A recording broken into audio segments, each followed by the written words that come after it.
अस्सलामु अलैकुम वरहमतुल्लाहि वबरकातुह। अल्हम्दुलिल्लाहि रब्बिल आलमीन वस्सलातु वस्सलामु अला सय्यिदिल अंबियाइ वल मुरसलीन व अला आलिहि व अस्हाबिहि अजमईन व मन तबिअहुम बिइहसानिन इला यौमिद्दीन। अम्मा बाद।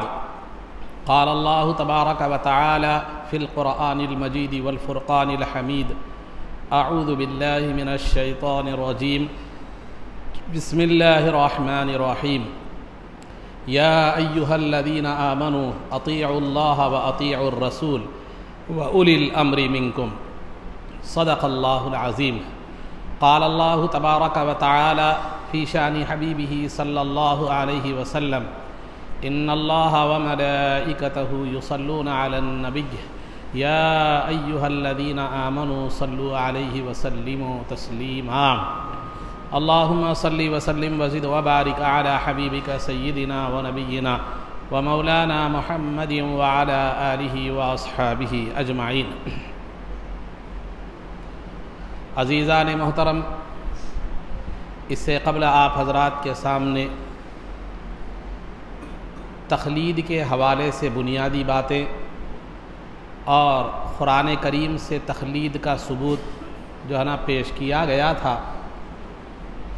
तख़लीद के माना है किसी इमाम के क़ौल पर अमल करना बग़ैर उससे दलील का मुतालबा किए के। ये तमाम तफ़सीलात पीछे आ चुकी हैं। एक तसलसल की ख़ातिर मैं आपके सामने ये बात रख रहा हूँ।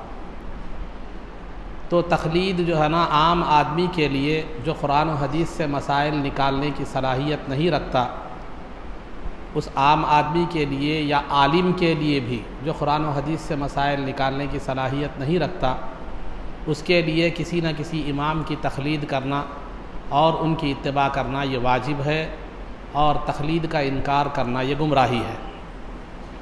और ये कहना, किसी आम आदमी का ये कहना कि मैं कुरान और हदीस मेरे लिए काफ़ी है, मैं उससे रहनुमाई हासिल करूँगा, ये बिल्कुल जो है गुमराही है।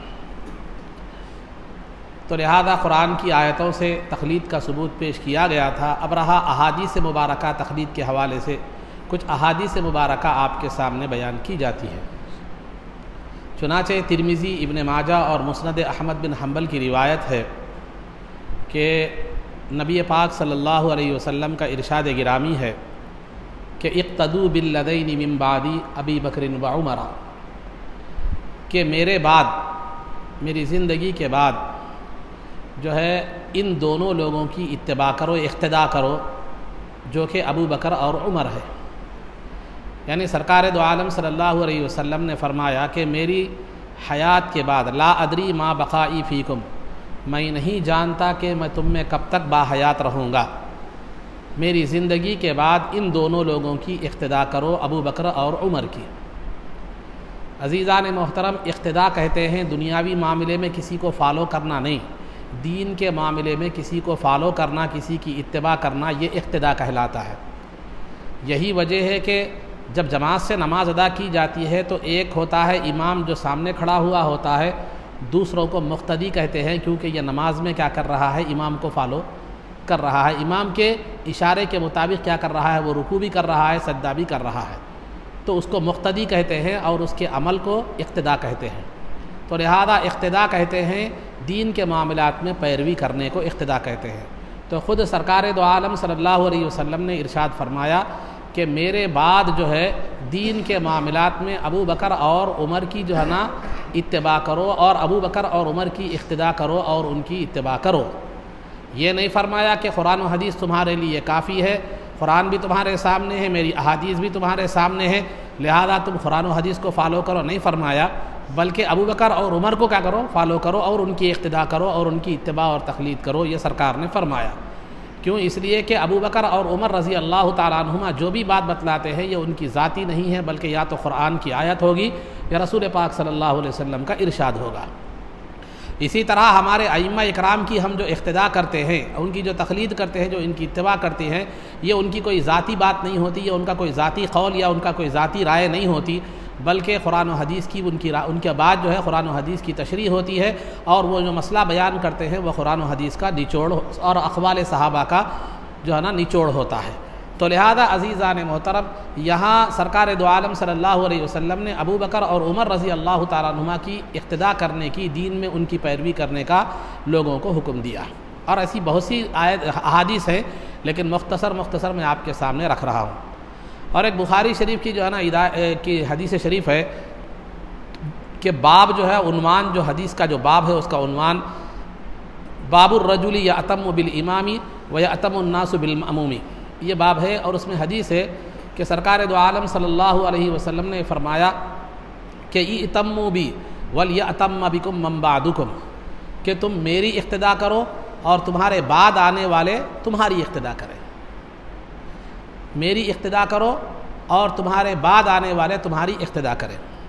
ये जो हदीस का जो माहौल है, बैकग्राउंड जिसको बोल सकते हैं आप, ये हदीस का माहौल जो है कैसा है, ये हदीस सरकार ने किस वक्त फरमाई कि जो है ना सहाबा इकराम जब मस्जिद में जो है ना, बाद सहाबा तो पहले आ जाया करते थे, बाद सहाबा बाद में जो आने वाले सहाबा हैं उनके लिए सरकार ने फरमाया कि देखो जब जो है ना तुम बाद में आओ, नमाज जमात खड़ी होने के बाद आओ या इतनी ताख़ीर से आओ कि सामने की सफ़ में तुम्हें जगह न मिले, तो फिर तुम क्या करो, सामने की सफ़ वाले करें क्या करें, मेरी इक़्तिदा करें, और जो है ना पीछे वाले क्या करें, पीछे की जो सफ़ों वाले हैं वो सामने वालों की क्या करें, इक़्तिदा करें, सामने वालों की इक़्तिदा करें। क्योंकि उस ज़माने में माइक नहीं था और पूरी ज़रूरी नहीं है कि फिर हज़ारों सहाबा की तादाद होती थी, फिर वहाँ तक आवाज़ का पहुँचने का मसला भी होता था।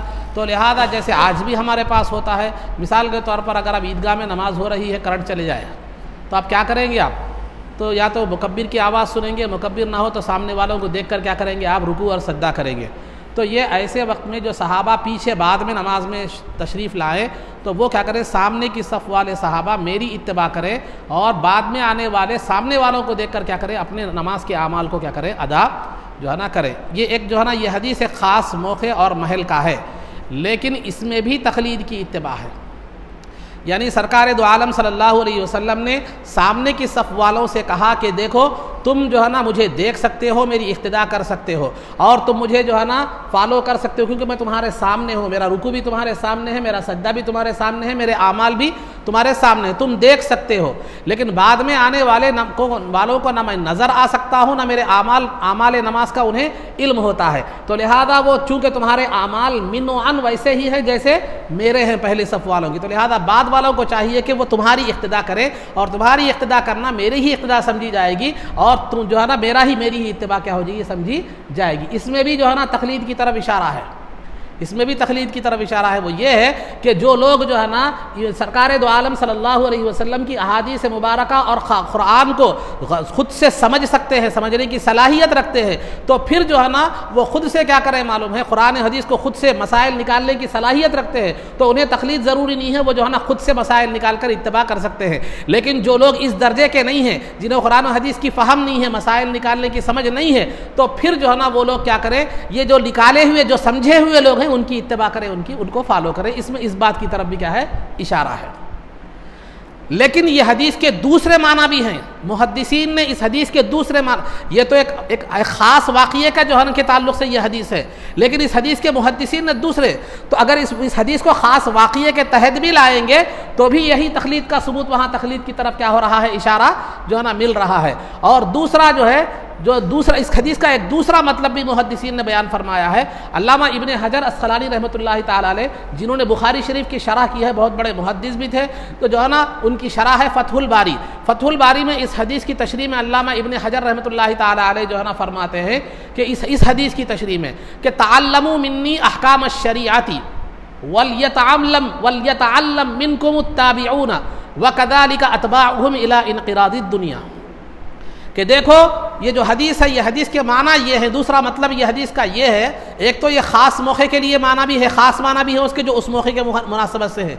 एक आम माना इस हदीस के ये है कि तुम जो है ना मेरी इक़्तिदा करो और तुम्हारे बाद आने वाले तुम्हारी इक़्तिदा करें। इसका मतलब ये है कि तुम मुझसे शरीयत के अहकामात सीखो, तुम मुझसे शरीयत के अहकामात सीखो और तुम्हारे बाद आने वाले क्या करें, तुमसे शरीयत के अहकामात सीखें, फिर उनके बाद आने वाले फिर उनसे शरीयत के जो है ना अहकामात सीखें, इला इनक़िराज़ि दुनिया, ये सिलसिला दुनिया के ख़त्म होने तक चलता रहे। तो सरकार ने यह नहीं फरमाया कि तुम मुझसे शरीयत के अहकाम सीखो, तुम्हारे बाद आने वाले भी मुझसे शरीयत के अहकाम सीखे, उनके बाद आने वाले भी मुझसे शरीयत के अहकाम सीखे, नहीं, ऐसा नहीं फरमाया सरकार ने यह फरमाया कि तुम जो मेरा ज़माने में तुम लोग मौजूद हो, सहाबा हो, तुम क्या करो मालूम है, मुझसे अहकामात शरीयत को सीखो और तुमसे ताबईन सीखे, फिर ताबईन से तबे ताबईन सीखे, फिर उनसे जो है ना फ़ुक़हा इकराम सीखे, फिर उनसे जो है ना आने वाले क़ियामत तक आने वाले लोग उलमा हैं, उलमा से क्या करें, अवाम सीखते चले जाएंगे, ये सिलसिला क़ियामत तक जारी रहेगा। तो सरकार ने एक चैन बतला दी, ये नहीं फरमाया कि जो है ना सहाबा के लिए भी कुरान और हदीस से सीखो, उनके बाद आने वालों को भी कुरान और हदीस से सीखो, उनके बाद आने वाले क़ियामत तक आने वाले हर कोई कुरान और हदीस से सीखो, ये नहीं फरमाया सरकार ने, बल्कि सहाबा मेरी इत्तिबा करे, शरीयत के अहकाम सीखे मुझसे और उनसे जो है ना ताबईन सीखे, उनसे तबे ताबईन सीखे, उनसे जो है ना फ़ुक़हा उलमा, उसके बाद उलमा सीखे और अवाम को क्या है सिखाते रहे, ये क़ियामत तक ये सिलसिला चलता रहेगा। तो सरकार ने भी इस जो है ना इस हदीस में जो है ना तक़लीद का हुक्म दिया है कि डायरेक्ट कुरान और हदीस की बात मत करो, और डायरेक्ट कुरान और हदीस की बात करना तुम्हें गुमराही तक पहुंचा सकता है। इसकी वजाहत में इंशाअल्लाह आगे भी करूंगा, आगे भी। तो लिहाजा जो है डायरेक्ट कुरान और हदीस से तुम सीखने का सरकार ने खुद तलखीन नहीं फरमाई, सरकार ने खुद ये मिजाज नहीं दिया कि तुम जो है ना कुरान ने ये मिजाज दिया, ना हदीस ने ये मिजाज दिया कि आम आदमी क्या करे, डायरेक्ट क्या है कुरान और हदीस से क्या करे, कुरान और हदीस के लिए। यकीनन कुरान और हदीस काफ़ी है, लेकिन किसके लिए है? देखो, डॉक्टरी और तिब का इल्म मौजूद है, लेकिन उससे फ़ायदा कौन उठा सकता है? आप उठा सकते हैं, मैं उठा सकता हूँ, एक डॉक्टर ही फ़ायदा उठा सकता है। हम क्या करते हैं? डॉक्टर से फ़ायदा उठाते हैं। तो लिहाजा कुरान भी जो है ना, कुरान में भी हर चीज़ मौजूद है, हदीस में भी हर चीज़ मौजूद है, लेकिन समझने वाली वो समझ कहाँ है? तो लिहाजा सरकार फरमाते हैं समझे हुए लोगों से समझा करो। कभी अबू बकर सिद्दीक़ रज़ी अल्लाह तआला अन्हु और उमर फारूक रज़ी अल्लाह तआला अन्हु के बाद से बात बताई, कभी जो बताया कि देखो तुम जो है ना सहाबा से सहाबा ने जो मुझसे समझा है उनसे तुम सीखो, फिर उनसे उनके बाद वाले सीखे, उनसे उनके बाद वाले सीखे। तो लिहाजा ये कुरान और हदीस से डायरेक्ट मसाइल जो है ना हासिल करना या सीखना, मैं मसला हल करूँगा कुरान और हदीस से, ये दावा एक आम आदमी के लिए सिवाय गुमराही के और कुछ भी नहीं है। तो ये दूसरी हदीस थी जो मैंने आपके सामने जो है ना बतलाई तक़लीद के हवाले से। ऐसी बेशुमार हदीसें हैं, लेकिन जो मैंने मुख्तसर दो बातें मैंने आपके सामने बताई। पहली हदीस जिसमें सरकार ने अबू बकर और उमर रज़ी अल्लाह तआला अन्हु की इक्तिदा करने का हुक्म दिया। दूसरी हदीस जिसमें जो है ना नमाज में भी पहली सफ़ को सरकार ने अपनी इत्तिबा का हुक्म दिया, बाद वाली सफ़ों को उनके पहले वाली सफ़ की इक्तिदा का जो है ना हुक्म दिया। और दीन के अहकाम में भी जो है ना सहाबा से दूसरों को सीखने, फिर उनसे उनको सीखने का जो है ना हुक्म दिया है। डायरेक्ट कुरान और हदीस का दावा करने की सरकार ने भी इजाज़त नहीं दी। ये दो हदीसें थी। अब रहा सरकार दो सहाबा का दौर, चूँकि आजकल बहुत सी बात ये बताते कि सहाबा ऐसा करे थे क्या, सहाबा वैसा करे थे क्या, सहाबा ऐसा करे थे क्या। ये आइए सरकार सहाबा के ज़माना, सहाबा के ज़माने में जो है दो लोग थे। सहाबा के ज़माने में सहाबा दो तरह के थे, सहाबा जो है ना दो तरह के थे। बाद सहाबा वो थे जो कुरान और हदीस को समझ तो हर सहाबी रखते थे, कुरान और हदीस की समझ तो हर सहाबी रखते थे, लेकिन बाद सहाबा वो थे जिनको फ़ुक़हाए सहाबा कहा जाता है, मुज्तहिद सहाबा कहा जाता है, जो है ना जो कुरान और हदीस को सिर्फ समझते नहीं थे बल्कि उनसे मसाइल निकालने की सलाहियत भी रखते थे। सहाबा में दो तरह के सहाबा थे। एक सहाबा की जमात वो थी जो तो कुरान और हदीस तो हर सहाबी समझते थे, तो सहाबा की एक जमात वो थी जो कुरान और हदीस को समझते थे, लेकिन कुरान और हदीस से मसाइल निकालने की वो जो है ना वो सलाहियत उनके अंदर नहीं थी। बाद सहाबा वो थे जो कुरान और हदीस को समझते भी थे, साथ ही साथ उससे मसाइल निकालने की सलाहियत भी रखते थे। मैं समझाने के लिए आपको एक मिसाल देता हूँ, ये कंपैरिजन मकसूद नहीं है, या सहाबा से बराबरी करना मकसूद नहीं है। एक आलिम है, एक आलिम कुरान को भी समझ सकता है, हदीस को भी समझ सकता है, अरबी को समझ सकता है, सब समझ सकता है, लेकिन एक इमाम जो इमाम आज़म अबू हनीफा है, इमाम शाफ़ी है, वो कुरान और हदीस को समझने के साथ साथ कुरान और हदीस से मसाइल निकालने की भी सलाहियत रखते हैं। तो ये मैंने मिसाल के तौर पर बयान किया, सहाबा से कंपेयर करना आलिम को या इमाम को मकसूद नहीं है, ये बात ज़हन में रखें। तो लिहाजा सहाबा में भी दो तरह के सहाबा थे जो कुरान और हदीस से मसाइल निकालने की सलाहियत रखते थे, उन्हें फ़ुक़हाए सहाबा कहा जाता था, उन्हें फ़ुक़हाए सहाबा कहा जाता था। और बाद सहाबा वो थे जो कुरान और हदीस को समझते थे, लेकिन मसाइल निकालने की वो जो है ना वो सलाहियत उनके अंदर नहीं थी। तो जो सहाबा मसाइल फ़ुक़हा सहाबा जो थे, जो कुरान और हदीस से मसाइल निकालने की सलाहियत रखते थे, वो सहाबा क्या करते थे, दूसरे सहाबा मसाइल में उनसे रुजू होते, कोई मसला नया मसला दरपेश होता तो वो जो है ना आम जो सहाबा हैं जो कुरान और हदीस की समझ तो रखते हैं लेकिन मसाइल निकालने की सलाहियत नहीं रखते, वो सहाबा क्या करते थे, उन सहाबा की तरफ रुजू होते थे जो सहाबा कुरान और हदीस से मसाइल निकालने की सलाहियत रखते थे। और वो सहाबा फतवा दिया करते थे तो उनको जो है ना ये जो दीगर सहाबा हैं, पूछने वाले सवाल करने वाले सहाबा उस फतवे को फॉलो किया करते थे। चुनाचे इब्ने तैमिया जो गैर मुखल्लिद जो अहले हदीस हजरात के जो है ना एक बड़े मुस्तरद आलिम माने जाते हैं, उनके एक शागिर्द हैं इब्ने क़य्यिम। इब्ने क़य्यिम जो है ना उनको जो है ना उन्होंने अपनी किताब इअलामुल मुवक्किईन में जो है ना ये बात तहरीर की है कि जो है ना वल्लदीना हुफ़िज़त अन्हुमुल फ़त्वा मिन अस्हाबि रसूलिल्लाहि सल्लल्लाहु अलैहि वसल्लम मिअतुन व नय्यिफुन व सलासूना नफ्सा, कि जो है ना नबी पाक सल्लल्लाहु अलैहि वसल्लम के सहाबा में से 130 से कुछ जायद 130 से कुछ जायद ऐसे सहाबा थे जिनके फतवे महफूज हैं, जिनके फतवे महफूज हैं। फतवा देने वालों की तादाद 130 से कुछ जायद है, फतवों की तादाद क्या है वल्लाह, तो उनके फतवे महफूज हैं। तो नतीजा क्या निकला, तो आम सहाबा क्या करते थे, फ़ुक़हाए सहाबा जो कुरान और हदीस से मसाइल निकालने की सलाहियत रखते थे उनसे मसाइल पूछते थे और पूछ कर क्या करते थे, उनसे अमल किया करते थे। तो सहाबा में दो तरह की भी, सहाबा के दौर में दो तरह की भी तकलीद थी। एक तकलीद मुतलक यानी किसी भी सहाबी की तकलीद कर लेना, किसी भी सहाबी की तकलीद कर लेना। एक तकलीद शख्सी यानी किसी ख़ास सहाबी की तकलीद करना, किसी ख़ास शख्स की तकलीद करना। ये दो सूरतें भी थी सहाबा के दौर में। तो सहाबा किसी भी सहाबी जो कुरान और हदीस से मसाइल निकालने की सलाहियत रखते थे उनसे पूछते थे, मसला मालूम कर लेते थे।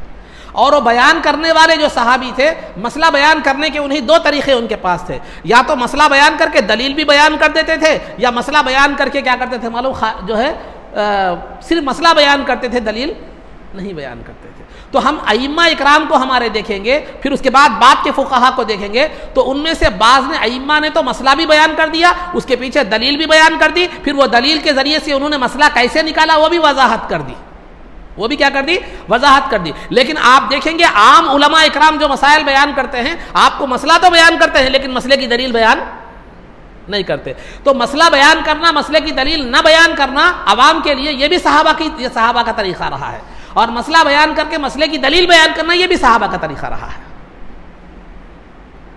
ये भी सहाबा का तरीक़ा रहा है। तो अलगर्ज़ अज़ीज़ान मोहतरम, तो सहाबा के दरमियान में मुतलक तकलीद मुतलक यानी किसी भी सहाबी की तकलीद कर लेना ये भी रिवाज था, और जो है ना किसी ख़ास सहाबी की तकलीद करना ये भी रिवाज था। लेकिन आज जो है ना तकलीद मुतलक की इजाज़त नहीं है, यानी मैं किसी भी इमाम को फॉलो कर लूँगा, इमाम आज़म को भी, कभी इमाम शाफ़ई को, कभी इमाम जो है ना अहमद बिन हम्बल को, कभी इमाम मालिक को फॉलो करूँगा, ये हमें इजाज़त नहीं है। क्यों नहीं है? सहाबा का अमल है ना, ठीक है सहाबा का अमल है, लेकिन तुम सहाबा के वैसे कहाँ हो? अमल तो सहाबा का है लेकिन तुम सहाबा के वैसे कहाँ हो? सहाबा के ताल्लुक से खुद सरकार ने फरमाया अस्सहाबतु कुल्लुहुम उदूल, मेरे सहाबा तमाम के तमाम आदिल हैं। और सरकार ने फरमाया खैरुल कुरूनी करनी सुम्मल लदीना यलूनहुम सुम्मल लदीना यलूनहुम, कि सब में बेहतरीन ज़माना मेरे और मेरे सहाबा का ज़माना है, बेहतरीन और हिदायत वाला ज़माना। फिर उसके बाद उनके बाद का यानी ताबईन का ज़माना है, फिर उनके बाद तबे ताबईन का ज़माना है। ये तीन ज़माने खैरियत और हिदायत वाले ज़माने हैं, फिर उसके बाद झूठ आम हो जाएगा। उसके बाद के ज़मानों की सरकार ने जो है ना ये नहीं दी। तो तीन ज़माने जिनकी हिदायत और खैरियत की सरकार ने जो है ना ज़मानत दी है, सरकार ने खुद ज़मानत दी है, उस ज़माने के हद तक तकलीद शख्सी भी जायज़ थी, तकलीद मुतलक भी जायज़ थी, क्योंकि उनके वो लोग नफ्स परस्त नहीं थे, शरीयत परस्त थे।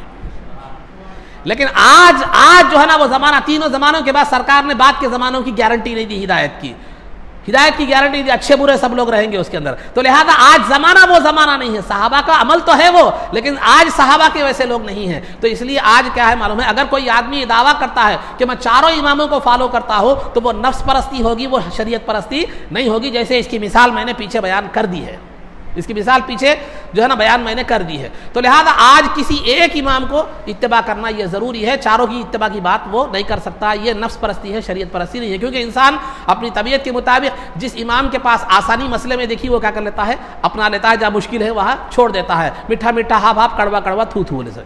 तो बहरहाल अज़ीज़ान मोहतरम, तो सहाबा के दौर में तकलीद मुतलक भी थी, तकलीद शख्सी भी थी। अब दूसरी बात जो है ना, एक सहाबा के जो है ना सिर्फ ज़माने में सिर्फ सहाबा के कौल पर अमल नहीं किया जाता था, बल्कि सहाबा के अमल को भी की भी तकलीद की जाती थी, सहाबा के अमल की भी इत्तिबा की जाती थी। चुनाचे मुअत्ता इमाम मालिक की हदीस है कि जो है ना एक मरतबा जो है ना तलहा रज़ी अल्लाह ताला अन्हु क्या किए, हज के लिए तशरीफ़ ले गए। और हज के लिए क्या है, एहराम सफ़ेद कपड़े का होना चाहिए। ये मुस्तहब है, बेहतर है कि एहराम सफ़ेद कपड़े का होना चाहिए। अगर एहराम कलर वाला हो तो दो सूरतें हैं, अगर कलर वाला है एहराम तो दो सूरतें हैं। अगर वो कलर है, खुशबू नहीं है, कपड़े कलर वाला है लेकिन वो कलर जो है ना खुशबू का नहीं है, उसमें खुशबू नहीं आ रही है, बस खुशबुएँ क्या होती है, जैसे ज़ाफ़रान है, ज़ाफ़रान का अगर कलर डालिए तो कलर भी होता है, खुशबू भी होती है उसके अंदर। तो अगर वो एहराम का कपड़ा कलर वाला है लेकिन खुशबू से रंगा हुआ नहीं है, खुशबू से रंगा हुआ नहीं, सिर्फ कलर है मगर खुशबू नहीं है, तो उस सूरत में गुंजाइश तो है पहनने की, लेकिन बेहतर वाइट ही पहनना है। लेकिन अगर वो कलर वाला कपड़ा, वो जो खुशबू उसे जो रंगा गया है, वो कपड़े को जो रंगा गया है उसमें खुशबू भी है, तो पहनने की इजाज़त नहीं है, पहनने की इजाज़त नहीं है। ये बात ये तफसील जहन में रखने के बाद अब आप आगे आइए। आगे आने के बाद अब आपको जो है सोचिए कि जो है अबू तलहा रज़ी अल्लाह ताला अन्हु क्या है मालूम है, हज के लिए तशरीफ़ ले गए, उन्होंने क्या किया मालूम है, कलर का एहराम बांधा, कलर का क्या किया, एहराम बांधा। एहराम बांधने के बाद उमर रज़ी अल्लाह ताला अन्हु ने जो है ना अबू तलहा से कहा कि तुमने कलर का एहराम क्यों बांधा है। तो अबू तलहा रज़ी अल्लाह ताला अन्हु ने जो है ना अर्ज़ किया कि ए अमीरुल मोमिनीन, जो है ना ये कलर का एहराम है मगर इसमें खुशबू नहीं है, जिसकी मुमाना शरीयत में है, खुशबू नहीं है, खाली कलर, इसमें कलर है, खुशबू नहीं है। तो उमर फारूक रज़ी अल्लाह ताला ने क्या फरमाया, जो है ना इन्नकुम अय्युहा रहतु अइम्मतुन युक्तदा बिही युक्तदा बिकुम, कि अय वो सहाबा की जमात, तुम इमाम हो, कौम तुम्हारी इक्तिदा करती है, तुम इमाम हो, कौम तुम्हारी क्या करती है, इक्तिदा करती है। कोई जाहिल आदमी तुम्हें कलर का कपड़ा हुआ पहने देखेगा तो वो ये तमीज़ नहीं करेगा कि तुमने बगैर खुशबू का पहना है या खुशबू का पहना है, ये तमीज़ नहीं करेगा, बल्कि वो यही कहेगा कि अबू तलहा ने ऐसा कलर का कपड़ा पहना था लिहाजा मैं भी पहनता हूँ। वो खुशबू की भी तमीज़ नहीं करेगा और जो है ना कलर की भी तमीज़ नहीं करेगा। लिहाजा तुम्हारे लिए, तुम कौम के मुख्तदा और इमाम हो, तुम लिहाजा तुम्हारे लिए क्या है कि तुम अपना नमूना बनना चाहिए। ऐसे चीज़ें मत इख्तियार करो जिससे कौम क्या है गलती की तरफ, और मुश्तबे कौम जो है ना ये हो जाए, गलती की तरफ चली जाए। यकीनन तुम्हें मालूम है मसला के कलर का में खुशबू नहीं है, लेकिन देखने वाला तो ये नहीं देखेगा कि कौन सा कलर मना नहीं है, कौन सा कलर मना है, उसे तो ये तमीज़ नहीं होगी बल्कि वो यही सोचेगा अबू तलहा ने पहन लिया लिहाजा हम भी पहनते हैं, लिहाजा वो खुशबू के कलर वाला भी पहनेगा, गैर खुशबू के कलर वाला भी पहनेगा, जो जायज़ है वो भी पहनेगा, जो नाजायज़ है वो भी पहनेगा। तो यहाँ उमर फारूक रज़ी अल्लाह ताला के कौल पर गौर कीजिए, इन्नकुम अय्युहा रहतु अइम्मतुन युक्तदा बिकुम, कि अय जमात तुम इमाम हो, कौम तुम्हारी इक्तिदा की करती है। तो लिहाजा इससे भी ये बात मालूम हो रही है कि सहाबा की भी तकलीद होती थी, सहाबा की भी इक्तिदा होती थी, सहाबा की भी तकलीद की जाती थी। ये जो है ना ये एक बात हो गई, ये आम तकलीद, ये आम मुतलक किसी भी सहाबी की तकलीद। अब रहा तकलीद शख्सी की एक मिसाल, बहुत सी मिसालें हैं, एक मिसाल मैं दे रहा हूँ आपको, एक मिसाल मैं दे रहा हूँ कि तकलीद शख्सी यानी किसी ख़ास शख्सियत की तकलीद करना। जैसे हम कहते हैं इमाम आज़म की हम तकलीद करते हैं, दीगर हज़रात इमाम शाफ़िई की तकलीद करते हैं ख़ास इमाम की, और दीगर हज़रात इमाम अहमद बिन हम्बल की तकलीद करते हैं ख़ास इमाम की, और इमाम मालिक की बाज़ लोग तकलीद करने वाले ख़ास इमाम की। ये तकलीद शख्सी कहलाती है, किसी ख़ास शख्सियत के जो है ना मसाइल को, उन्होंने जो मसाइल कुरान और हदीस से निकाले हैं उसको फॉलो करना। इसकी एक मिसाल भी आप जो है ना सुनते चलिए कि बुखारी शरीफ की ही जो है ना रिवायत है कि एक मरतबा हज का मौका था, हज का मौका था, तो मदीने वाले जो है ना आए हुए थे, जो है ना मक्के मुकर्रमा को आए हुए थे, हज के लिए आए हुए थे। तो उन्होंने एक जो है ना उन्होंने एक मसला अब्दुल्ला इब्ने अब्बास रज़ी अल्लाह ताला अन्हुमा से पूछा। अब्दुल्ला इब्ने अब्बास रज़ी अल्लाह ताला अन्हुमा से जो है ना पूछा, क्या पूछा कि अगर कोई औरत तवाफ़े ज़ियारत के बाद क्या हो जाए, अय्याम उसके शुरू हो जाए। तवाफ़े ज़ियारत जो हज का रुकन है और फ़र्ज़ है, जो है ना 10 तारीख़ के दिन जो है ना 10, 11, 12 के गुरूब तक क्या है किया जा सकता है। तो तवाफ़े ज़ियारत जो हज का रुकन है, वो तवाफ़े ज़ियारत औरत ने कर लिया, करने के बाद वो अय्याम जो है ना उसके शुरू हो गए, नापाकी के अय्याम शुरू हो गए। तो वो क्या करे, आखिर में आते वक्त जो तवाफ़ करते हैं, तवाफ़े वदा होता है जो वाजिब है। तवाफ़े वदा, तवाफ़े ज़ियारत के बाद आखिर में आते वक्त जो है ना एक तवाफ़ भी किया जाता है, तवाफ़े वदा जो वाजिब है। वो हर एक के लिए, मर्द और औरत सबके लिए क्या है, वाजिब है। तो उन लोगों ने, मदीने वालों ने जो है ना ये पूछा कि एक औरत तवाफ़ ज़ियारत जो फ़र्ज़ है वो तवाफ़ ज़ियारत तो वो कर ली, लेकिन वो तवाफ़ वदा नहीं की थी अभी, तो जो है ना क्या हो गया, उसके अय्याम शुरू हो गए। तो इब्ने अब्बास रज़ी अल्लाह तआला अन्हुमा फरमाते हैं कि जो है ना वो बग़ैर तवाफ़ वदा करे के अपने वतन को जा सकती है, अपने वतन को जा सकती है। मसला भी यही है, मसला भी जो है ना यही है। तो मदीने वालों ने जब इब्ने अब्बास रज़ी अल्लाह तआला अन्हुमा के फतवे को सुना तो जो है ना उन्होंने पूछा, क्या उन्होंने कहा, ला नदअू कौलक ला नअखुज़ु बिकौलिका वला नदअू कौला ज़ैदिन, हम आपकी बात को, आपके मसले को हम तस्लीम नहीं करते और हम ज़ैद बिन साबित रज़ी अल्लाह तआला अन्हु के कौल को नहीं छोड़ सकते। आप कह रहे हैं वो जा सकती है, लेकिन ज़ैद बिन साबित कहते हैं कि वो जा नहीं सकती, जब तक कि वो तवाफ़ वदा ना कर ले उस वक्त तक जा नहीं सकती। ये ज़ैद बिन साबित रज़ी अल्लाह तआला अन्हु का ये कौल है, और आप कह रहे हैं कि वो क्या कर सकती है, जा सकती है। हम आपके कौल पर जो है ना ज़ैद बिन साबित रज़ी अल्लाह तआला अन्हु के कौल को तरजीह देते हैं। तो लिहाजा नतीजा क्या निकला कि सहाबा इकराम मदीने वाले जो थे वो ज़ैद बिन साबित रज़ी अल्लाह तआला अन्हु की तक़लीद शख्सी किया करते थे, उन ख़ास शख्सियत को क्या करते थे, फॉलो करते थे। जबकि इब्ने अब्बास रज़ी अल्लाह तआला अन्हुमा ने भी फतवा दिया, लेकिन उनके फतवे को उन्होंने तस्लीम नहीं किया। ज़ैद बिन साबित रज़ी अल्लाह तआला अन्हु के फतवे को तस्लीम के कौल पर उन्होंने क्या किया, अमल किया। ये सहाबा के दौर में ही जो है ना एक आम तक़लीद मुतलक भी थी, किसी भी सहाबी की इत्तिबा कर लेते थे, या किसी ख़ास सहाबी की इत्तिबा करने का भी सबूत कुरान और हदीस से क्या है, मिलता है। लेकिन जो है ना इस ज़माने में सिर्फ तक़लीद शख्सी है, आम तक़लीद नहीं है, क्योंकि आम तक़लीद में फिर क्या हो जाता है, मसाइल ख़राब हो जाते हैं। तो ये मैंने कुछ अहादीस सहाबा के दौर में तक़लीद की मिसालें, ये चंद बातें मैंने आपके सामने जो है ना अर्ज़ की है। फिर तक़लीद पर जो एतराज़ात होते हैं, जो तक़लीद को गलत साबित करने की कोशिश की जाती है, उस पर जो एतराज़ात होते हैं इंशाअल्लाह उसका तज़किरा आगे किया जाएगा। ये तो थी अक़ायद के हवाले से तक़लीद की बात। अक़ायद के उन्वान के तहत मैंने तक़लीद की जो है ना चंद बातें बयान की है। अब दूसरा है सीरत मुस्तफ़ा सल्लल्लाहु अलैहि वसल्लम। नबी पाक सल्लल्लाहु अलैहि वसल्लम की सीरत के हवाले से मैंने आपको इससे कबल बतलाया था कि 12 रबीउल अव्वल पीर के दिन 11 हिजरी में, हिजरत के 11वें साल 11 हिजरी में दोपहर के वक्त नबी पाक सल्लल्लाहु अलैहि वसल्लम का विसाल हो गया। और उसके बाद शाम, जब सहाबा विसाल के बाद सहाबा में जो है ना सरकार का जानशीन कौन होगा उसमें राय का इख्तिलाफ हो गया। तो जो है ना शाम के वक्त में सक़ीफ़े बनी साइदा के एक मुकाम पर तो अबू बकर और उमर रज़ी अल्लाह तआला अन्हुमा वो इख्तिलाफ को सुलझाने के लिए गए। तो वहाँ बिल इत्तेफाक चंद जो सहाबा वहाँ पर मुहाजिरीन और अंसार कुछ जमा थे, पूरे सहाबा तो नहीं थे, कुछ सहाबा थे, उन्होंने बिल इत्तेफाक सय्यदुना अबू बकर सिद्दीक़ रज़ी अल्लाह तआला अन्हु के हाथ पर बैत कर ली और उनको अपना खलीफा तस्लीम कर लिया। ये बात मैंने बताई थी। ये वाक़िया पीर के दिन शाम का है, जिस दिन सरकार का विसाल हुआ था। लेकिन ये बैत आम बैत नहीं थी, कुछ मखसूस लोगों ने क्या की थी, बैत की थी। अभी वो दीगर कई सहाबा क्या है बाकी थे। दूसरे दिन 13 रबीउल अव्वल को मंगल के दिन ज़ोहर के वक्त में जो है ना तमाम लोगों को जमा किया गया। तो जो है ना उमर फ़ारूक रज़ी अल्लाह तआला अन्हु ने खुतबा दिया। खुतबा देकर फरमाया, ये उमर फ़ारूक रज़ी अल्लाह तआला अन्हु के खुतबे के साथ को समझने के लिए क्या है मालूम, थोड़ी सी उससे पहले की थोड़ी तशरीह ज़रूरी है। आपको उसके लिए थोड़ी सी तशरीह ज़रूरी है। कुरान करीम में जब सरकार दो आलम सल्लल्लाहु अलैहि वसल्लम जो है हिजरत करके, सरकार दो आलम सल्लल्लाहु अलैहि वसल्लम को जो है ना नऊज़ बिल्लाह कुफ़ार मुशरिकीन ने नऊज़ बिल्लाह शहीद करने का इरादा किया, तो सरकार अपने हुजरे मुबारक में अबू बकर अली रज़ी अल्लाह तआला अन्हु को सुलाकर जो है ना आप तशरीफ़ ले गए। पहले जाकर आप और अबू बकर सिद्दीक़ रज़ी अल्लाह तआला अन्हु गारे हिरा में छुप गए। गारे हिरा में जो है ना छुप गए, 3 दिन वहाँ क़ियाम फरमाए। उसके बाद चौथे दिन 1 रबीउल अव्वल को आप मदीना मुनव्वरा की तरफ क्या हुए, रवाना हुए। पीछे मैंने बयान कर दिया है ये सब, फिर मैं बता रहा हूँ।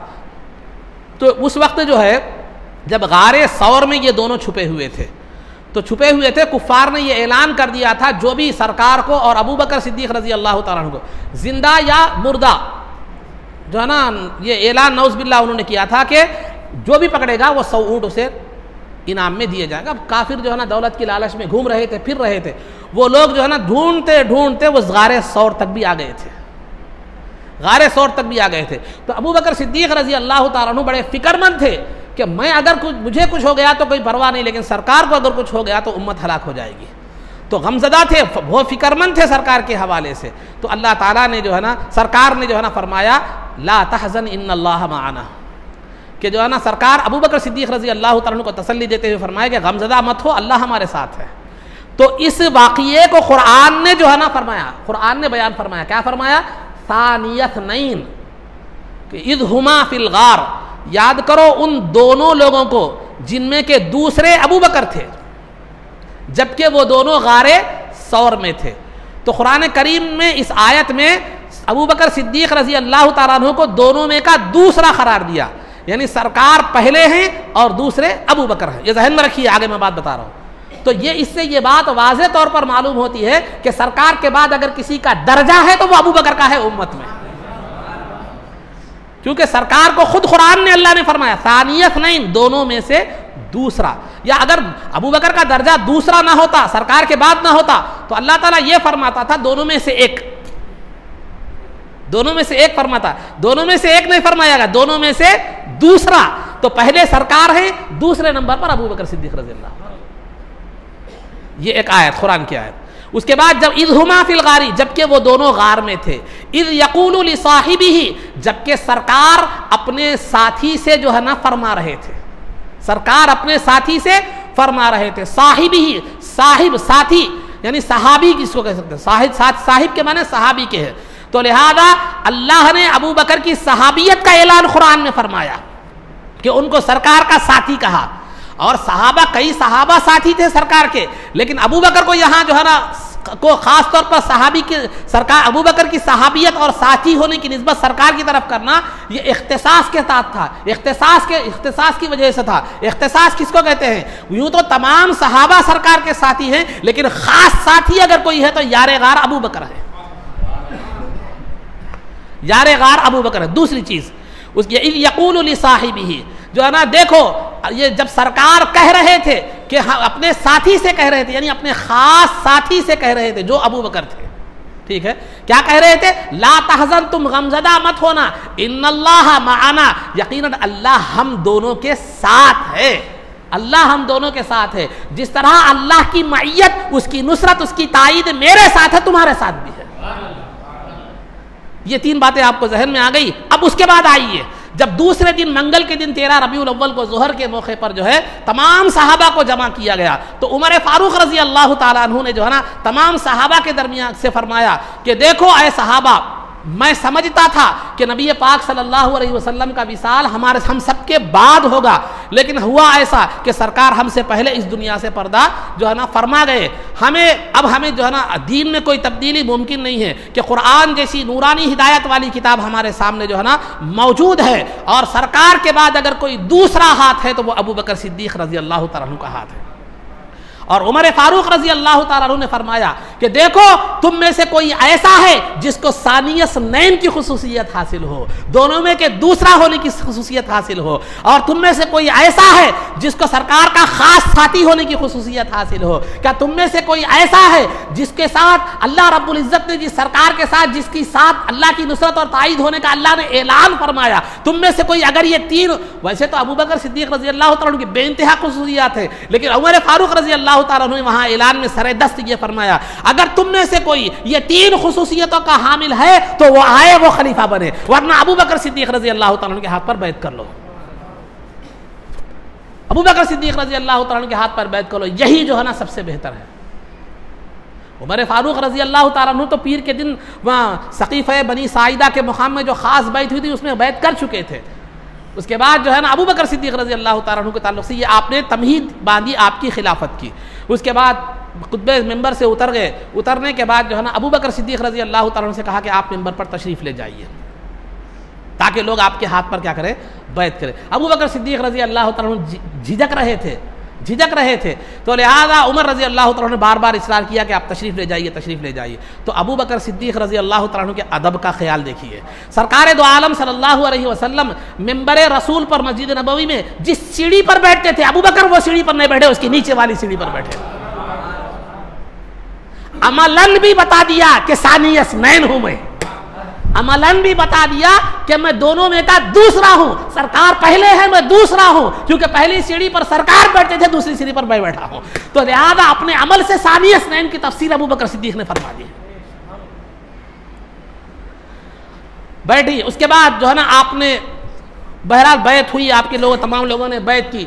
तो उसके बाद अबू बकर सिद्दीक रजी अल्लाह तआला अन्हु का जो खुतबा है वो गौर के काबिल है, और इसमें कई शिया हजरात का रद्द भी है। आइए अबू बकर सिद्दीक़ रज़ी अल्लाह, 3 रिवायतों का खुलासा मैं आपके सामने रख रहा हूँ। अबू बकर सिद्दीक़ रज़ी अल्लाह ताला अन्हु जो खुतबा दिया, वो खुतबा अबू बकर सिद्दीक़ रज़ी अल्लाह ताला अन्हु खुतबे के लिए खड़े हुए मिंबर पर, अल्लाह की हम्द व सना बयान की। बयान करने के बाद फरमाया, देखो अय लोगों, मैं तुम्ही में से एक आदमी हूँ, मैं तुम में से कोई बेहतर आदमी नहीं हूँ। ये आपकी तवाज़ु थी, वरना कुरान आपको बेहतर कह रहा है। मैं तुम्ही में से एक आदमी हूँ। अगर कोई आलिम या कोई अल्लाह वाला कहे कि मैं गुनाहगार हूँ, खताकार हूँ, तो आपको हक़ नहीं है उसको गुनाहगार समझने का। ये उसकी आजीज़ी है, ये उसकी आजीज़ी है। तो बहरहाल अज़ीज़ान मोहतरम, अबू बकर सिद्दीक़ रज़ी अल्लाह ताला अन्हु ने फरमाया कि मैं तुम्ही में से एक आदमी हूँ, मैं तुम में से बेहतर जो है ना नहीं हूँ। अगर मैं कोई सही जो है ना, अगर तुमने मुझे खलीफा बनाया है तो जो है ना, अगर मैं सही काम करूं तो तुम मेरी सही काम में मदद करना, और अगर मैं कोई गलत काम करूं तो तुम मुझे टोकना और मेरी इस्लाह करना। तुम मुझे टोकना और मेरी इस्लाह करना। मेरी तवज्जो खास तौर पर 2 लोगों पर होगी, एक कमज़ोर पर और एक ताकतवर पर। कमज़ोर पर मेरी तवज्जो इसलिए होगी ताकि मैं उसके हुकूक उसको दिला सकूं, और ताकतवर पर मेरी तवज्जो इसलिए होगी ताकि मैं उसका जो वो हक जो देना है वो हक उससे क्या कर सकूं, हासिल कर सकूं। और आपने फरमाया, देखो जब तक कोई भी कौम जिहाद करती रही वो दुनिया में बाइज्जत रही, और जब तक वो जब कौम ने जिहाद को तर्क कर दिया वो जलील हो गई। अब जिहाद का मतलब ज़माने के लिहाज से अलग अलग हो सकता है। तलवार का जिहाद भी हो सकता है, अपने हुकूक के लिए लड़ना और जिद्दोजहद भी हो सकता है। तो जो कौम अपने हुकूक के लिए लड़ती है तकाज़े के लिहाज से, ज़माने के लिहाज से, अगर वो लड़ती है तो वो कौम कभी बाइज्जत रहेगी, जलील नहीं होगी। जो कौम अपने हुकूक के लिए नहीं लड़ती वो दुनिया में जलील ख़ार हो जाएगी। आपने ये फरमाया। उसके बाद आपने ये भी फरमाया, जब किसी कौम में बेहयाई आम हो जाती है, किसी कौम में बेहयाई आम हो जाती है, तो अल्लाह रब्बुल इज़्ज़त जो है ना उस कौम पर अजाब को मुसल्लत फरमा देता है, मुसीबतों और बलाओं को उन पर मुसल्लत फरमा देता है। और आपने ये भी फरमाया, ऐ लोगों तुम, और ये भी फरमाया, अतीऊनी मा अतातुल्लाह व रसूलह फ इन असैतुल्लाह व रसूलहु फला ताअत ली अलैकुम। तुम देखो ना मेरी इताअत करो। अगर मैं कोई काम अल्लाह और उसके रसूल की मर्जी के मुताबिक कर रहा हूं तो तुम भी क्या करो, मेरी इताअत करो। अगर नहीं, मैं अल्लाह और उसके रसूल की खिलाफ वर्जी मुझ में देखो तो तुम्हें मेरी इताअत करने की जरूरत नहीं है। फिर उसके बाद जो है ना अबू बकर सिद्दीक़ रज़ी अल्लाह तआला ने फरमाया, आए लोगों तुम समझते हो कि जो है ना खिलाफत की मेरी ख्वाहिश थी, खिलाफत मेरा जो है ना मैं खलीफा बनने का ख्वाहिशमंद था। याद रखो खिलाफत कभी भी मेरी ख्वाहिश नहीं थी, मेरी तमन्ना भी नहीं थी। ना मैंने कभी अलानिया तौर पर खिलाफत की तमन्ना की, ना पोशीदा तौर पर तमन्ना की, ना ज़ाहिरी तौर पर मैंने खिलाफत के लिए दुआ की, ना बातिनी तौर पर मैंने कभी खिलाफत के लिए जो है ना दुआ की। बल्कि जो है ना खिलाफत के लिए मैंने कभी तमन्ना भी नहीं की, ना दुआ की, ना ज़ाहिरन ना बातिनन, बल्कि मुझे ये जिम्मेदारी डाल दी गई है, अगर जो है ना कोई मुझसे ज़्यादा काबिल आदमी है तो वह खलीफा बन सकता है, मैं खिलाफत छोड़ने के लिए तैयार हूं। तो ये खुतबे के बाद ज़ोहर का वक्त हो गया, तो उसके बाद आपने फरमाया, अल्लाह के बंदो अल्लाह तुम पर रहम करे, चलो नमाज का वक्त हो गया, नमाज पढ़ते हैं। ये था अबू बकर सिद्दीक़ रज़ी अल्लाह ताला अन्हु की खिलाफत का और उसका इब्तदाई मरहला। इसमें आप गौर व फिक्र कर सकते हैं कि शिया हजरात जो कहते हैं कि अबू बकर और उमर और उस्मान रज़ी अल्लाह ताला अन्हुम ने जो है ना खलीफा बनने का पहला हक़ अली रज़ी अल्लाह ताला अन्हु का था, लेकिन उन्होंने जो है ना उनके हक़ को हक़ के साथ हक़ तलफ़ी की और ख़ुद खलीफा बन बैठे। कहाँ तक सही है फिर वो भी बात आगे मैं बताऊँगा। फिर अली रज़ी अल्लाह ताला अन्हु के बैत के हवाले से आगे जो इश्कालात हैं मैं वो भी जो है ना दूर करने की कोशिश करूँगा। बहरहाल ये चंद वाक़ियात थे। तो जो है ना बैत खासा जो थी, ख़ास जो बैत थी वो पीर के दिन शाम में हुई, और आम बैत जो हुई वो मंगल के दिन जो है ना दोपहर के वक्त में 13 रबीउल अव्वल को हुई। फिर लिहाजा तमाम खिलाफत का मामला हो गया, तमाम ये खलीफा जानशीन सरकार के मुकर्रर हो गए। तो उसके बाद चहारशंबे की शब यानी मंगल का दिन गुजरने के बाद जो रात आती है उसमें सरकार दो आलम सल्लल्लाहु अलैहि वसल्लम की तदफीन अमल में आई, जिसकी तफसील और नमाज जनाजा की तफसील मैंने पीछे बयान कर दी है। चुनांचे तकरीबन 32 घंटे लग गए ये खिलाफत का मामला वो तमाम ये होने के तक। तो ये चंद बातें सीरत के हवाले से मैंने बयान की, और आदाब में मैं आपके सामने चलने फिरने के आदाब बयान कर रहा, चलने फिरने के जो आदाब है वो बयान कर रहा था।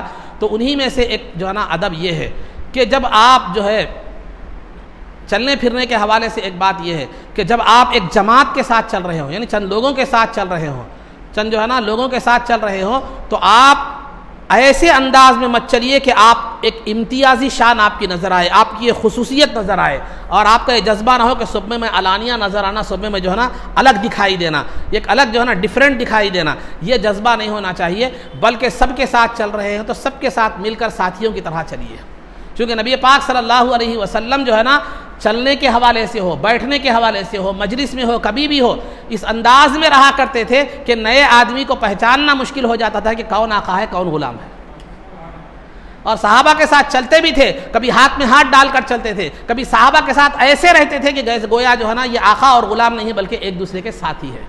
तो सरकार चलते वक्त हो या मजलिस में हो या किसी भी मुकाम पर अपना इम्तियाज़, अपनी खुसूसियत और अपना जो है ना एक निशान जो है ना वो मुतय्यन करना सरकार पसंद नहीं फरमाते थे।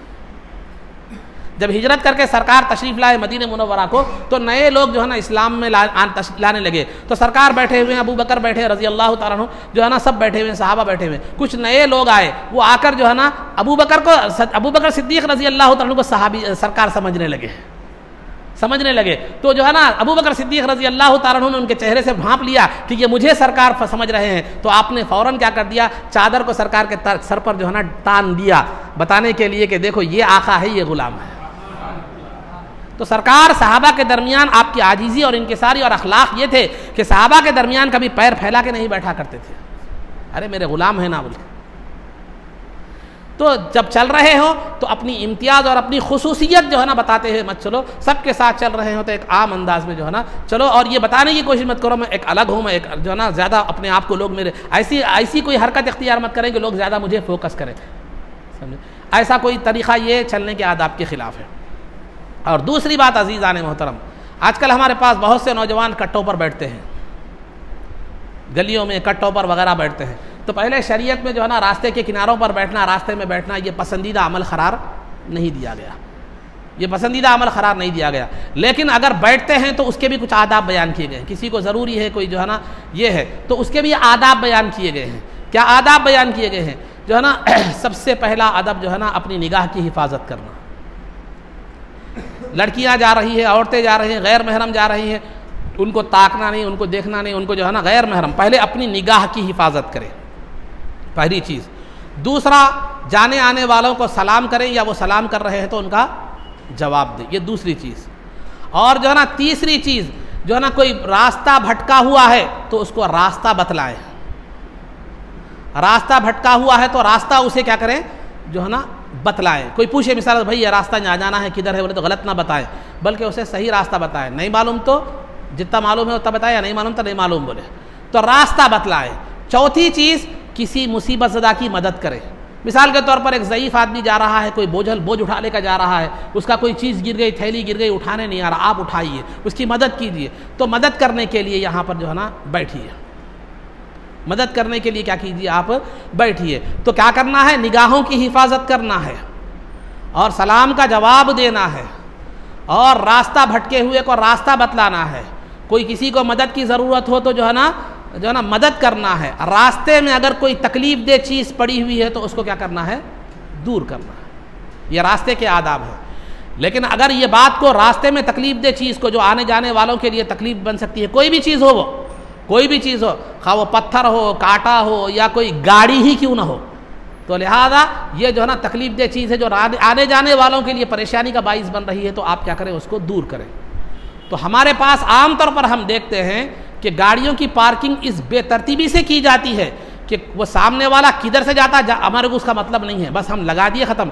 हम कभी भी गाड़ी अगर पार्क करें तो पहले बात ये रखें कि आप अगर किसी के बाजू में या किसी के पीछे गाड़ी पार्क कर रहे हैं तो वो गाड़ी कैसे निकालेगा, पहले वो सोचिए। और जिस मुकाम पर गाड़ी आप रख रहे हैं वहाँ गाड़ी रखने के बाद आपको रास्ते में आने जाने वालों को कोई तकलीफ़ हो रही है या नहीं, ये भी देखिए। तो लिहाजा ना हम गाड़ी लाके पीछे लगा देते हैं, लाक डाल के चले आते हैं, अब सामने वाला किधर जाता जाए, अब उन्हें आना इंतज़ार करना था, कभी उसको इमरजेंसी रहती, कभी जल्दी रहती, कभी वो रहती, पीछे लगा के चले आते, ख़त्म। तो लिहाजा ऐसा ये रास्ते के आदाब के ख़िलाफ़ है कि आप पार्किंग गाड़ी ऐसे मुकाम पर न करें जिससे राहगीरों को तकलीफ़ होती हो या दूसरों को क्या है तकलीफ़ जो है ना होती हो। तो इसमें सलीक़ामंदी का मुज़ाहरा करें और जो है ना सामने वाले की भी तकलीफ़ का लिहाज रखें। बाजू में जिसके आप गाड़ी रख रहे हैं, कार ले जाके उसके बाजू में ऐसा रख रहे हैं उसको डोर खोलने नहीं आ रहा, अब उन चढ़ेगा कैसा कार में। एक कार रख दिया बेचारा, इधर से बाजू में ले आकर कार फंसा दिए, इधर से कार फंसा दी, अब उसको कार में जाने नहीं आ रहा, डोर नहीं आ रहा, अब उसको जाना है इमरजेंसी, किसके क्या हालात होते नहीं मालूम, फिर कैसा निकलेगा वो। अगर वो मामला आपके साथ हो जाए तो ये भी सोचने की ज़रूरत है। तो लिहाजा कार के बाजू में अगर पार्क करें कोई भी गाड़ी हो या कोई भी, तो इतना तो कम से कम फासला रखें कि वो कार का डोर खोल सके। पीछे पार्क करें तो ऐसा रखें कि जो है ना पीछे से वो क्या कर सके, निकल सके वक्त ज़रूरत। तो लिहाजा ये चीज़ों का ख़ास तौर पर लिहाज रखें। इस मामले में कोई तवज्जो नहीं दी जाती आम तौर पर, हमारे बिलखुसूस मुसलमानों में ये चीज़ ख़त्म हो गई है। तो इस बात का पास और लिहाज रखना ज़रूरी है। ये रास्ते के आदाब में से मैंने आपको बात बताई। मसाइल में अज़ान के मसाइल बयान किए जा रहे थे। अज़ान के जो है ना मसाइल, अज़ान का जवाब, अज़ान का जवाब दो तरह से है। अज़ान का जवाब दो तरह से दिया जाएगा, एक अल्फाज के साथ, एक अमल के साथ। खौली जवाब, एक फेली जवाब, अमली जवाब भी बोल सकते हैं आप। तो अज़ान का जवाब ज़बान से देना, यानी अज़ान का जवाब ज़बान से देना, ये जो है ना वाजिब भी है। बाज़ फुक़हा ने इसको वाजिब लिखा है, बाज़ ने मुस्तहब लिखा है। तो अज़ान का जवाब देना ज़ुबानी तौर पर ये वाजिब भी हो सकता है, मुस्तहब भी है, दोनों भी राय है फुक़हा की। लेकिन अज़ान का जवाब अमली देना ये वाजिब है। अमली जवाब क्या है अज़ान का? फ़ौरन मस्जिद को आ जाए, या क्या करें, घर में ख़वातीन हैं तो फ़ौरन नमाज की तैयारी क्या कर दे, शुरू कर दे। तो नमाज का अज़ान का जवाब खौली है और अमली है। खौली जवाब वाजिब भी हो सकता है, वाजिब भी की भी राय है, मुस्तहब की भी राय है। लेकिन अमली जवाब तो वाजिब है, नमाज के लिए आपको फ़ौरन तैयारी शुरू जो है ना कर देनी चाहिए। तो अज़ान का खौली जवाब क्या है? लफ्ज़ी जवाब। तो मुअज़्ज़िन साहब जैसा कह रहे हैं वैसा कहें। उन्होंने अल्लाह अकबर बोले तो आप भी अल्लाह अकबर, वो अशहदु अल्ला इलाहा इल्लल्लाह बोले तो आप भी अशहदु अल्ला इलाहा इल्लल्लाह। अज़ान का जवाब मुअज़्ज़िन साहब जैसा बोल रहे हैं, उसके रिवायतों में मुख्तलिफ अल्फाज भी आए हैं, लेकिन आपको आसानी के लिए मैं ये तरीक़ा बतला रहा हूँ। जवाब के मुख्तलिफ तरीक़े भी आए हैं। तो लिहाजा जो मुअज़्ज़िन साहब जैसा बोले वैसा बोले। उसके बाद जब मुअज़्ज़िन साहब अशहदु अन्ना मुहम्मदर रसूलुल्लाह पर पहुँचे, मुहम्मदर रसूलुल्लाह पर पहुँचे, तो आप भी आहिस्ता से अशहदु अन्ना मुहम्मदर रसूलुल्लाह कहते हुए सल्लल्लाहु अलैका या रसूल अल्लाह कहें। सल्लल्लाहु अलैका या रसूल अल्लाह, अल्लाह की रहमतें हो आप पर अय अल्लाह के रसूल सल्लल्लाहु अलैहि वसल्लम, ये कहें पहली मर्तबा जब अशहदु अन्ना मुहम्मदर रसूलुल्लाह कहा जाए। जब दूसरी मर्तबा अशहदु अन्ना मुहम्मदर रसूलुल्लाह कहा जाए तो आप भी आहिस्ता से अशहदु अन्ना मुहम्मदर रसूलुल्लाह जवाब देते हुए ये आँखों पर क्या करें मालूम, ये अंगूठे आँखों पर रख ले, रख कर कहे कुर्रतु आइनी बिका या रसूल अल्लाह, अल्लाहुम्मा मत्तिअनी बिस्समई वल बसर, कि मेरी आँखों की ठंडक आपसे है या रसूल अल्लाह सल्लल्लाहु अलैहि वसल्लम। अल्लाह मुझे आपका दीदार की सआदत नसीब फरमाए और आपके अक़वाल को और आपकी बातों को सुनना नसीब फरमाए। ये दूसरी मर्तबा अशहदु अन्ना मुहम्मदर रसूलुल्लाह पर आप अशहदु अन्ना मुहम्मदर रसूलुल्लाह कहने, अशहदु अन्ना मुहम्मदर रसूलुल्लाह कहने के बाद आँखों पर जो है ना अंगूठे रख कर कुर्रतु आइनी बिका या रसूल अल्लाह, अल्लाहुम्मा मत्तिअनी बिस्समई वल बसर, ये दुआ पढ़े। उसके बाद जब हय्या अलस सलाह हय्या अलल फलाह शुरू जो है ना इमाम साहब कहे हय्या अलस सलाह हय्या अलल फलाह पर आप क्या करें, हय्या अलस सलाह हय्या अलल फलाह पर ला हौला वला कुव्वता इल्ला बिल्लाह कहें। उसके बरदे में इमाम साहब कहे, मुअज़्ज़िन साहब कहे हय्या अलस सलाह ला हौला वला कुव्वता इल्ला बिल्लाह, हय्या अलल फलाह ला हौला वला कुव्वता इल्ला बिल्लाह। क्योंकि मुअज़्ज़िन साहब नमाज की तरफ और कामयाबी की तरफ बहका रहे, बुला रहे हैं, तो जाहिर सी बात है शैतान क्या करेगा, बहकाएगा। तो फ़ौरन लाहौल पढ़ देना चाहिए ताकि उसके बहकाने का मसला ख़त्म हो जाए। उसके बाद जो है अगर अल्लाह अकबर ला इलाहा इल्लल्लाह, इमाम साहब मुअज़्ज़िन साहब जैसे बोल रहे हैं वैसा बोलना है। लेकिन बाज़ लोग ला इलाहा इल्लल्लाह जब इमाम साहब मुअज़्ज़िन साहब बोलते हैं तो बाज़ू में कहते हैं मुहम्मदुर रसूलुल्लाह बोलते हैं। ये ऐसी कोई इसकी दलील नहीं है, शरीयत में इसकी कोई असल नहीं है। इमाम साहब मुअज़्ज़िन साहब ला इलाहा इल्लल्लाह बोले, आप भी वहाँ तक खामोश हो जाइए, बीच में मुहम्मदुर रसूलुल्लाह बोलने की आगे ज़रूरत जो है ना नहीं है। ये अज़ान का जवाब हो गया। और फजर की अज़ान में जो है ना अस्सलातु खैरुम मिनन नौम कहा जाता है, अस्सलातु खैरुम मिनन नौम। तो अस्सलातु खैरुम मिनन नौम के बदले में आपको जवाब में क्या कहना है, सदक़ता व बररता, सदक़ता व बररता, यानी तूने सच्ची बात कही और तूने नेकी की बात कही, सच्ची बात कही, नेकी की बात कही। ठीक है, ये फजर की नमाज में अस्सलातु खैरुम मिनन नौम के बदले में कहना है। और इकामत का भी जवाब देना मुस्तहब है, इकामत का जवाब देना भी मुस्तहब है। तो लिहाजा ये डिक्लेयर है मुस्तहब है, तो लिहाजा इकामत का जवाब भी सेम मुअज़्ज़िन साहब जैसे बोलते हैं वैसे ही बोलेंगे। लेकिन मुअज़्ज़िन साहब जब क़द क़ामतिस सलाह पर बोले, क़द क़ामतिस सलाह कहें, तो क़द क़ामतिस सलाह जब मुअज़्ज़िन साहब कहे तो अक़ामहल्लाहु व अदामहा, ये दो अक़ामहल्लाहु व अदामहा, अल्लाह उस नमाज को क़ायम रखे और उसको हमेशा बाकी रखे, ये आपको जवाब देना है।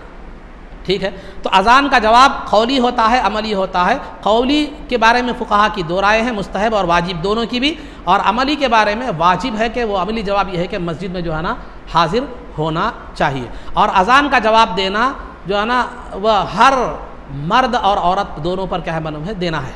मर्द भी देगा अज़ान का जवाब और क्या करेगी, औरत भी देगा।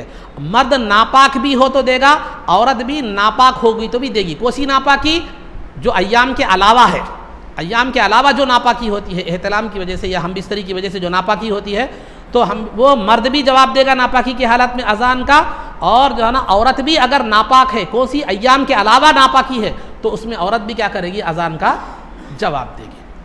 अजान का जो है ना जुमा की जो है ना जुमा की पहली अजान होते ही कारोबार को तर्क करना ज़रूरी है, और पहली अजान के बाद कारोबार जारी रखना ये जायज़ नहीं है।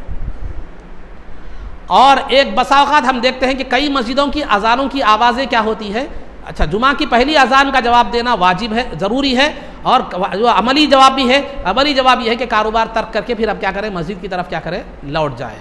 और दूसरी अजान जो जुमा की दूसरी अजान जो खुतबे के वक्त दी जाती है, उसका जवाब देना ज़रूरी नहीं है, मुस्तहब है, दे तो ठीक है, नहीं तो कोई बात जो है ना नहीं है, दूसरी अजान का जवाब। अब रहा दीगर अजानें जो होती हैं, हमारे पास माइक है, कई अजानें हमें सुनने में आती रहती हैं, तो कौन सी अजान का जवाब देना, सिर्फ पहली अजान जो आपने सुनी है, पहली अजान जो आपने सुनी है उसका जवाब दे देना काफ़ी है, बाकी अजानों का जवाब देना ज़रूरी नहीं है। और अजान का जवाब देना भी उस वक्त ज़रूरी है जबकि अजान आपको सुनाई देती हो। सुनाई नहीं देती, आपको मालूम है अजान हो रही है, मिसाल के तौर पर एक आदमी दूर ठहर के क्या कर रहा है, अजान दे रहा है, माइक कुछ भी नहीं है, आप मालूम हो रहा है कि आप उन अजान दे रहा बोल के, लेकिन उसके कलिमात आपको सुनने में नहीं आ रहे, तो जवाब देना नहीं है, ज़रूरी नहीं है, क्योंकि देंगे क्या जवाब, उसकी बातें सुनने नहीं आ रही आप। तो अजान सुनने में आती है तो जवाब देना है, वरना ज़रूरी नहीं है जवाब देना। और पहली अजान का जवाब देना है, कई अजानें अगर हो रही हैं तो बाकी अजानों का जवाब ज़रूरी जो है ना नहीं है। और चंद मुकामात, चंद औकात जो है ना ऐसे हैं और जो है ना जिनमें अजान का जवाब देना नहीं है। जैसे मिसाल के तौर पर आप नमाज़ पढ़ रहे हैं, कोई भी नमाज हो, फ़र्ज़ हो, नफिल हो, सुन्नत हो, कोई भी नमाज़ पढ़ रहे हैं, कोई भी नमाज हो, नमाज जनाजा हो, कोई भी नमाज हो, नमाज अगर आप पढ़ रहे हैं उस दौरान अगर अजान सुनाई दे तो आपको अजान का जवाब देना नहीं है, ठीक है। इसी तरह खुतबा सुन रहे हो, खा वो खुतबा जुमा का हो, ईदैन का हो या निकाह का हो, कोई भी खुतबा हो, खुतबे के दौरान अगर अजान हो जाए तो आपको जवाब देना ज़रूरी नहीं है, जवाब देना नहीं है, आपको जवाब देना नहीं है। और तीसरी बात जो है ना, अगर इल्म दीन की बात चल रही हो, शरीयत की बात, शरीयत की कोई महफिल है जिसमें दीन की बातें की जा रही हो, उस दौरान अगर अजान हो जाए तो अजान का जवाब देना नहीं है।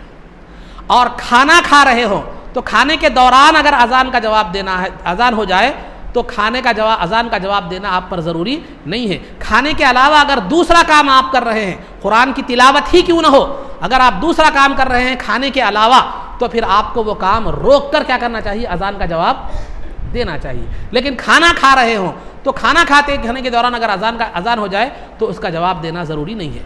और आप हम बिस्तरी कर रहे हो तो हम बिस्तरी के दौरान अगर अजान आ जाए, अजान जो है ना हो जाए, तो फिर उसका जवाब देना नहीं है। इसी तरह औरत अय्याम में हो, खा वो माहवारी अय्याम हो या विलादत के बाद के अय्याम हो, उन अय्याम में हो तो औरत को अजान का जवाब देना नहीं है। उसके अलावा जो दीगर नापाकी है उसमें औरत को जवाब अजान का देना है, मर्द को भी अजान का जवाब नापाकी की हालत में देना है। तो ये चंद बातें थी अजान के जवाब के हवाले से, इकामत के जवाब के। अकामत नहीं है, वो इकामत है, याद रखिए। बहुत से लोग अकामत बोलते हैं, अकामत नहीं है, वो इकामत है, सही उसका तलफ़ुज़ इकामत है। तो ये चंद बातें, मसाइल आप हज़रात के सामने बयान किए गए। अल्लाह रब्बुल इज़्ज़त से दुआ है जो कुछ भी कहा गया उस पर अमल की तौफ़ीक़ रफ़ीक़ अता फ़रमा, इज़्ज़त व आफ़ियत की ज़िंदगी दे और ईमान पर हमारा ख़ातिमा फ़रमा, रसूल पाक सल्लल्लाहु अलैहि वसल्लम के ख़दमों में हमारा हश्र फ़रमा, आपकी शफ़ाअत उज़्मा से हमको बहरवर फ़रमा, आपके दस्त मुबारक से जामे कौसर पीना नसीब फ़रमा, जन्नत में आपकी ग़ुलामी मइयत और रिफ़ाक़त नसीब फ़रमा। सल्लल्लाहु तआला वसल्लम अला ख़ैरि ख़ल्क़िहि सय्यिदिना मुहम्मदिन व आलिहि व सहबिहि अजमईन बिरहमतिका या अरहमर राहिमीन वल्हम्दुलिल्लाहि रब्बिल आलमीन।